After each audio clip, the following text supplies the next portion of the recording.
এবার হাঙরের আক্রমণে এক ইসরায়েলের মৃত্যু ঘিরে নেট দুনিয়ায় চলছে তুমুল আলোচনা। প্রাণঘাতী হামলার ভিডিও ভাইরাল হয়েছে সোশ্যাল মিডিয়ায়। ফিলিস্তিনপন্থীদের কেউ কেউ হিরোর ভূমিকায় দেখছে সামুদ্রিক প্রাণীটিকে। আল কাশেম শার্ক কিংবা আবু শার্ক ফোর্সেসের সদস্য এমন নানা উপাধিও দিচ্ছে। শেয়ার করা হচ্ছে হাঙরের কেফিয়া পরিহিত এডিটেড ছবি। জীবিত মানুষকে চোখের সামনে টেনে নিয়ে যাচ্ছে হাঙর। আশপাশে শোনা যাচ্ছে আতঙ্কিত মানুষের চিৎকার। ইসরায়েলের হাদেরা শহরের ওলগা সমুদ্র সৈকতের মর্মান্তিক এই ভিডিও ফুটেজ ভাইরাল সামাজিক মাধ্যমে। হাঙরের আক্রমণে নিখোঁজের প্রায় ২৪ ঘন্টা পর উদ্ধার করা হয় ওই ব্যক্তির মরদেহ।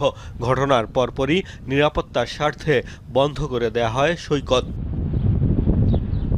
ওই সাগর তীরে প্রায় মানুষের পাশাপাশি হাঙরের বিচরণ দেখা যায়। তবে এমন